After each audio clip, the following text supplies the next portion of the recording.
to make a presentation a little bit on negotiating, and what I really want to do is tell you a story that involves negotiating, and then maybe we can talk about it. This really isn't about creative negotiating, but it's about an incident that happened to me about 30 years ago. So the most difficult thing that I'm going to ask you to do today is picture me in my mid-30s. And I know that may be a little bit more difficult, but anyhow, if I'm in my mid-30s, I have a gentleman, he was a partner of mine, and he helped me with a lot of the negotiating that we did. So what I want to do is tell you one of these stories, and then if there's some questions or we want to talk about it, we go from there. But I was broke at the time. I didn't have a dime to my name. We were meeting once a week, similar to Coffee Connect, where we talk about different ideas and different things that are going. But we were talking about different businesses and things that we could do. And I told him, I said, you know, I found a building down in North Kansas City. It's not a real attractive building, but it's kind of a neat building. They're asking $1.6 million for it.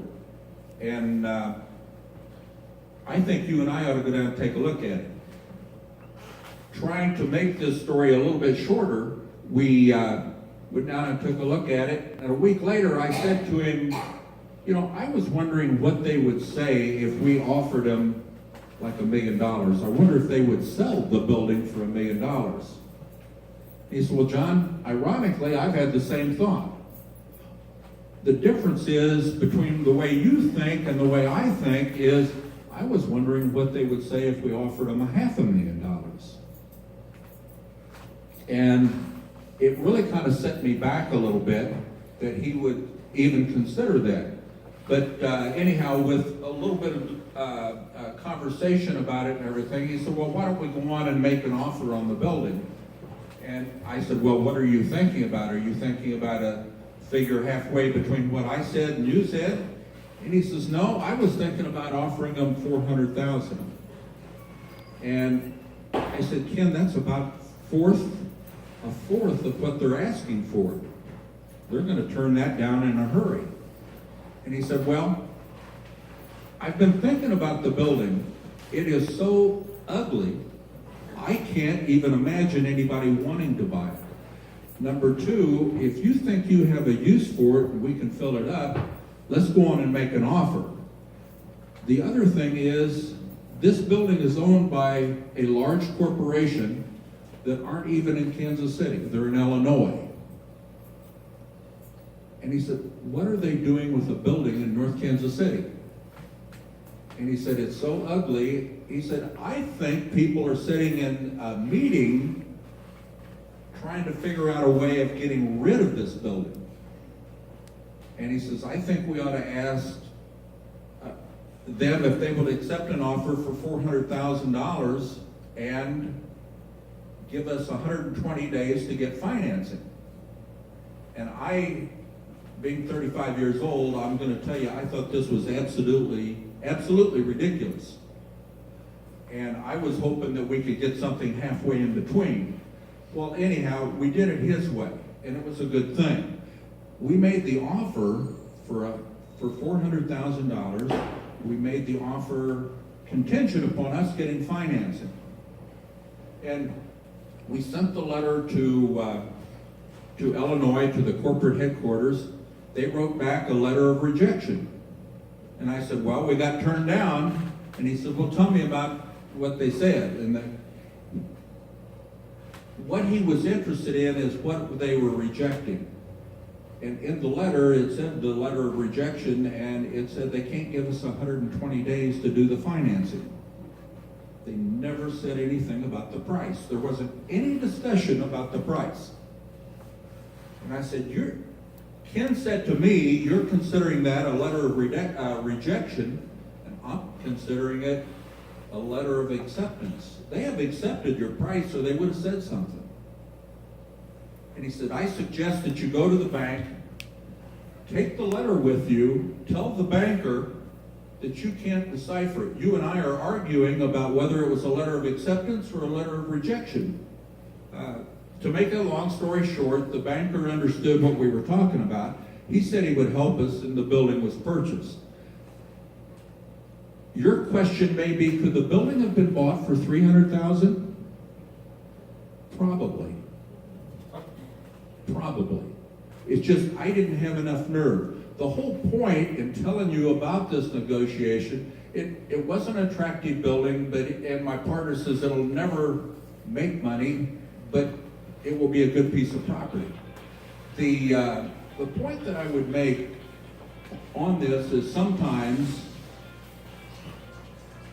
that's my phone? Okay. No, it's mine. Turn your phones off. My son turned mine off, so we need to turn it off. Anyhow, my point in telling you about this negotiation was that I think sometimes we need to listen to people that have been around the block a time or two. Sometimes if you see somebody that either has gray hair or no hair at all, they sometimes have been around the block a time or two, and they can help us. I was ready to buy the same building for $1 million.